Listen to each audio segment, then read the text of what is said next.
ऐसे शब्द हैं जो वाक्य में किसी काम के होने, किसी काम के करने या किसी चीज़ के पास होने, अधिकार में होने को बताता है। ऐसे शब्द लगभग पूरे वाक्य का निचोड़ होता है। जैसे ही रन्स आफ्टर मनी, वह पैसे के पीछे भागता है। तो यहाँ पर भागता है ये स्पष्ट करता है कि क्या कहना चाह रहे हैं। I am doing my work, मैं अपना काम कर रहा हूँ। यहाँ पर रहा हूँ ये कॉन्टिन्यूस टेंस से संबंधित है, इसलिए यहाँ पर हेल्पिंग वर्ब एम डूइंग का प्रयोग किया गया। He has finished his all works, वह अपना सारा काम पूरा कर चुका है। जब कोई काम पूरा हो जाता है वर्तमान काल में तो वहाँ पर हैज़ फिनिश्ड का प्रयोग किया जाता है। नेक्स्ट है I have been waiting for you for an hour, मैं 1 घंटे से आपका इंतज़ार कर रहा हूँ। यहाँ पर हैव बीन का प्रयोग क्यों हुआ इसको समझना ज़रूरी है। जब कोई काम पास्ट में प्रारंभ हुआ और वर्तमान में भी चल रहा हो, when the work has already been started in past and still going on, in that case have been, has been should be used. Next, he took my book, उसने मेरी पुस्तक ली। ये वाक्य सिंपल पास्ट टेंस का है। I was doing my work, मैं अपना काम कर रहा था। यहाँ पर वाक्य के अंत में रहा था है, इसलिए यहाँ पर वर्ब was doing हुआ। He had completed his all works 2 days ago, वह 2 दिन पहले अपना सारा काम पूरा कर चुका था। The work had already been done before, so ऐसी हालत में had completed शब्द का प्रयोग किया गया।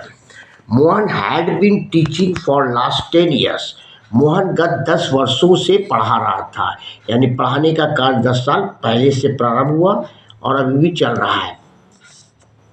I will go to market after half an hour, मैं आधे घंटे बाद बाजार जाऊंगा। You will be waiting for me, तुम मेरा इंतज़ार करते रहोगे। जब वाक्य के अंत में हिंदी में करते रहोगे होगा तब will be waiting क्रिया का चौथा रूप। She will be graduated by the end of the next year, यहाँ will be भी लगा। ग्रेजुएटेड, वह अगले वर्ष तक स्नातक ग्रेजुएट हो जाएगी। He will have been playing tennis since 4 PM tomorrow, वह कल 4 बजे तक टेनिस खेलता रहेगा। वर्क जो है भविष्य में होता रहेगा 4 बजे तक, इस बात को दर्शाने के लिए विल हैव बीन और क्रिया का चौथा रूप। नेक्स्ट है बीइंग, व्हाट ए पर्सन और थिंग इज, कोई भी चीज़ क्या है इसके बारे में बीइंग बताता है। Be is the only verb that denotes various forms of the verbs there, is, am, are, was, were, will, shall, have, has, had. जैसे Hari is an honest boy, Hari कैसा लड़का है? ईमानदार लड़का, तो हरी एक ईमानदार लड़का है। Father was angry with me, पिताजी मुझसे नाराज थे।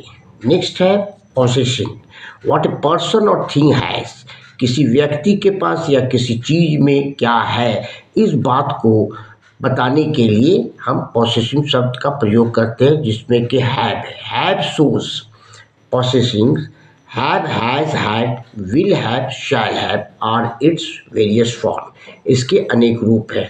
Have and has refer to the present time, present time में जब किसी चीज़ को बताया जाता है कि मेरे पास 10 रुपया है तो आई हैव 10 रुपी नोट, तो वहाँ पर हम हैव और हैज़ का प्रयोग करते हैं। Had refers to the past time और भूतकाल को बताने के लिए हैड का प्रयोग करते हैं। और will have and shall have refer to the future time, जैसा कि वाक्य के द्वारा बताया गया है।